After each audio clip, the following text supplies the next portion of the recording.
mentioned that some of these complex dynamics, one of them was narcissism and the other one was borderline. And, I have some more understanding about narcissism, or like NPD, narcissistic personality disorder. And, one of the things of course, I learned was there's also such thing as everyday narcissism. And there's actually a great book about this. It's by A.H. Almas, and it's like transforming narcissism and self-realization. I forget the title, but very like intricate, in depth. I mean, he's not an Yeah, he's not an easy guy to read. He's like also like Ken Wilber. I feel like they have great ideas, but it's not like easy to read stuff.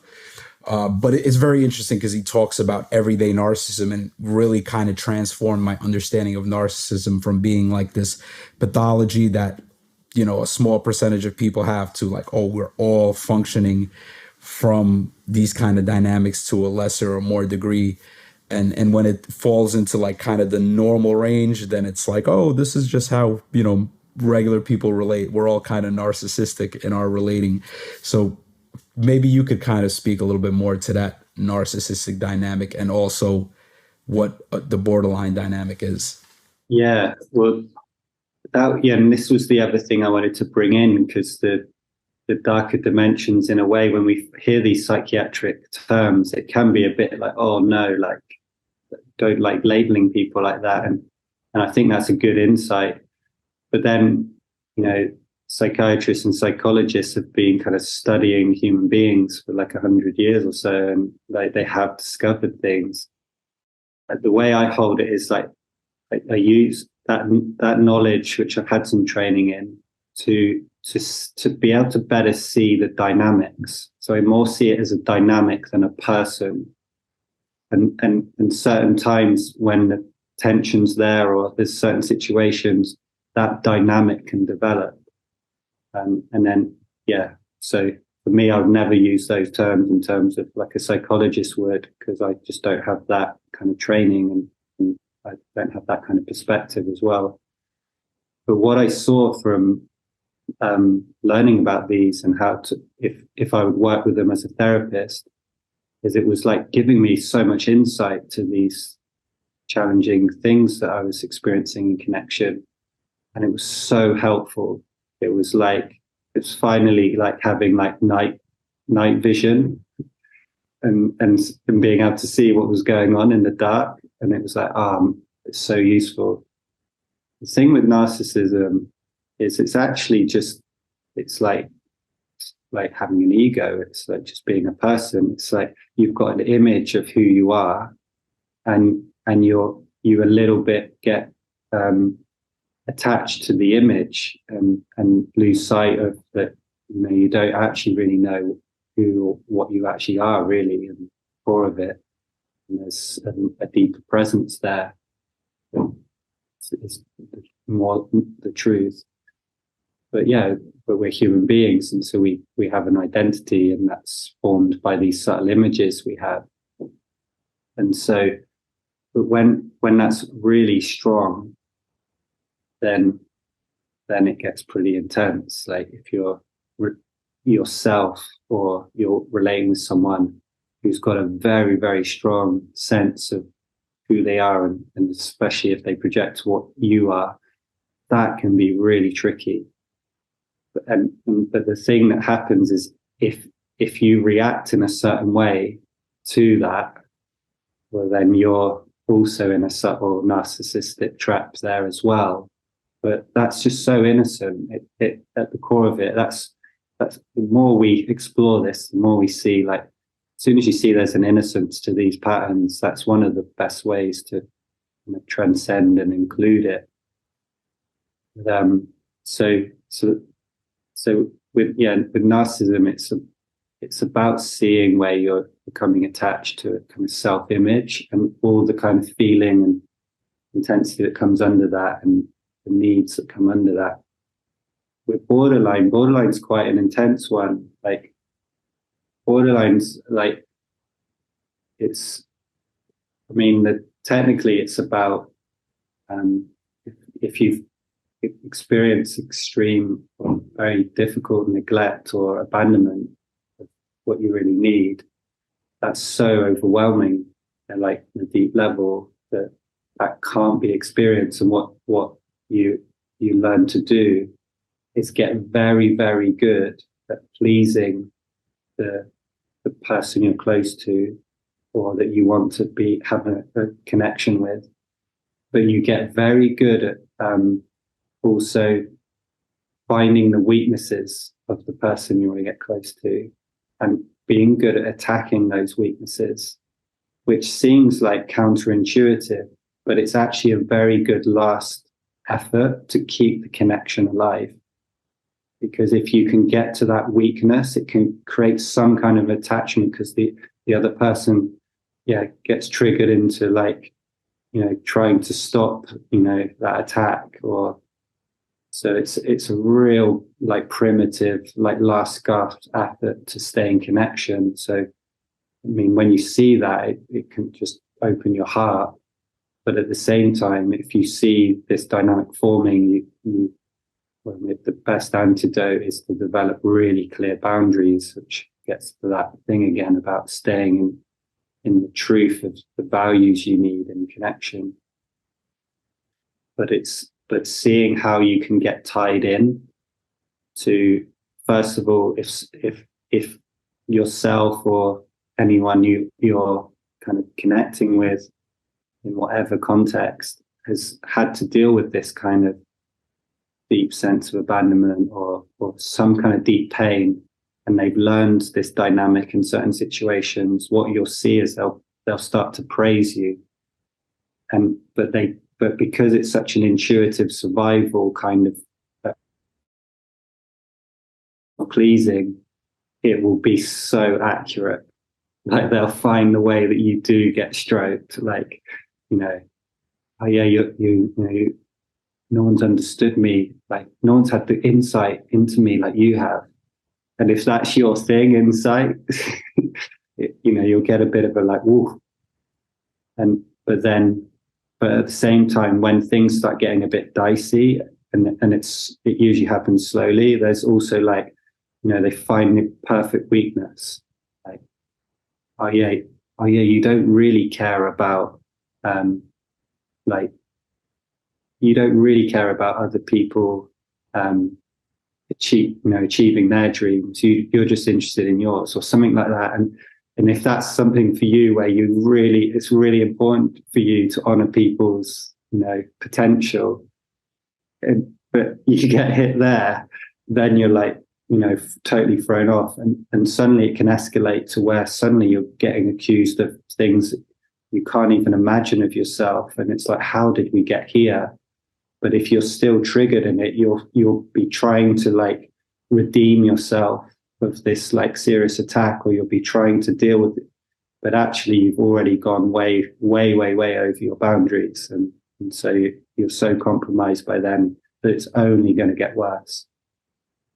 So when you see these patterns and how they can emerge, you've got a chance to deal with it. And I find even if you don't find yourself dealing with this kind of an extreme dynamic, just knowing the potential of it can be very freeing, or at least preparing for that potential. Yeah. I wonder how it lands hearing it. Yeah. Yeah, I'm very much fascinated all this stuff. And I guess the other thing that comes up is like, it could kind of be terrifying too. It's like, there's so much subtlety in relating, and like you said, people can get so good at some of these things, and that you wouldn't even know that that you're caught up in this pattern. Somebody's like praising you, but it's not in a healthy way, right? It's not a healthy praise.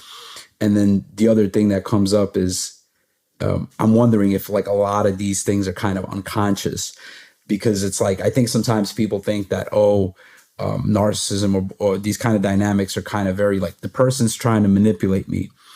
And it seems that, like, as I've been learning about, like, for example, gaslighting, it seems like a lot of this stuff is actually unconscious. It's almost like a defense mechanism, and the other person is not like sitting there consciously trying to do that. It's just running on, it's a pattern that's running on its own. Yeah. And if you start to see like having like explored this with people, and like when you start to see what kind of created that for them and what's happening on a deeper level in them, it's so touching. And it's like, and you can't believe like what they may have experienced, and it's like, yeah, your heart goes out to it. So it's pure surviving. And the tragedy of it is it's surviving something that's actually already happened. It's not actually happening. And at the same time, this is the danger though, or this is when we develop this seeing and this empathy, this is the important thing though, that we also develop the capacity to stand in our truth and to say no to things that go over the line of what's acceptable for us. But then we need the skill to do that in a way that doesn't just also become aggressive or withdrawing. It is intricate. And this training is a more like advanced training. So I wouldn't, for anyone who's like new to circling, be like, whoa, what are we doing? It's like, no, this is usually for experienced leaders who work with a lot of people. But I also just get people that come on this who are quite new, and they're just like, they just love the human experience. So they're like, this sounds deep and meaningful. So they want to explore it. And actually what I've seen learning about this is most people have a pretty good natural sense of the boundaries with these kind of dynamics. So they don't get in them very much, but they might also see that they also stay way clear of it, like, and in a way, avoid it.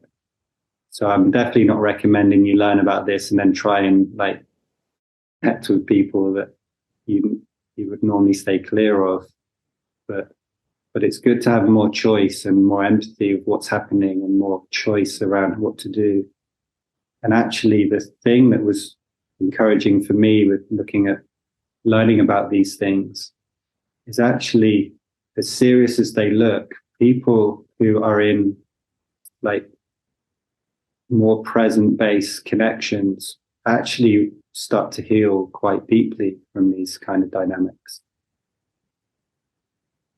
So there's one thing, we've got to develop good boundaries, but it's also, I think, we want to develop a bigger range for what we can connect with. I think it's also important to learn about it and practice around it.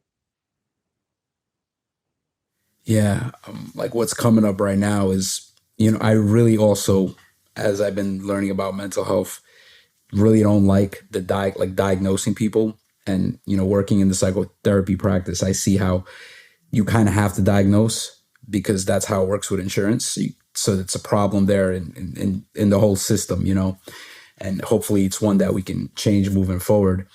But I have found that when a pathology gets to a certain level, and that's, with like narcissistic personality disorder, there's certain parameters you need to have, the same as like major depression. Like there's certain parameters. If you're, they have a scale, and if you're hitting that scale, they're like, yeah, like you're diagnosed with major depressive disorder. Or if you hit certain parameters on narcissistic personality disorder, it's like, yes, this is kind of, I like to look at things more as patterns and behaviors, but when the pattern becomes like so pervasive and so consistent in how it's almost like you become the pattern in a way.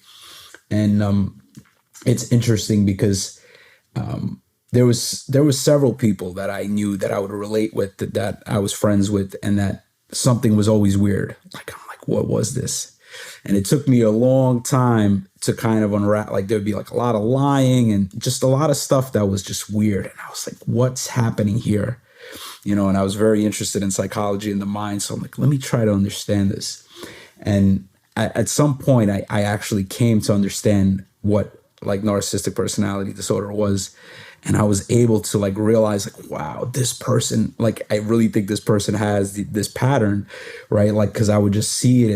And, and then just kind of like the way we treat people that, you know, that are narcissists, like, oh, screw the narcissist, like he's an asshole, you got to stay away from him. And you know, there's a lot of stuff on YouTube and about that, like how to deal with narcissists and approach it. And you know, over the years I have gained so much compassion for this person, and really anybody that has this kind of pattern, this narcissistic pattern in their relationships. I've gained a lot more compassion because I realized like that pattern manifested out of a trauma, and it's very complex and difficult to heal. And it's not like the everyday narcissism that we all fall into, but it's much more pervasive and much deeper. And I think that one of the things is like you said, I think you said that most people have a good antenna, like will catch on. And I think that actually, if we're not trained and we don't know it, we'll know something is up, but we won't know what it is. And we can stay in that relationship for a long time. So like with this one particular person, I'll see him get close with certain people for like a couple of years. And then they'll eventually figure out, oh, some shit is up, and they'll leave. And then new people come in. And it's like for 2 years, they'll be like best friends with this person and they'll leave. And at one point, that was me years back, where I was close to this person. And it took me a long time to really figure out like, whoa. And that's where you put up the boundaries, you know, and you have to have those healthy boundaries. But yeah, but then there's that piece of like having that empathy and like understanding, like even when I see this person, because I sometimes run into them, and it's just, it's challenging. It's like very challenging, but that's where I'm really challenged to love, to really open my heart and like see the inner child and see like, oh, this is just a person just like me. And it's like, if I had those experiences, I could have been stuck in this kind of pervasive pattern, this kind of way of relating too. Definitely.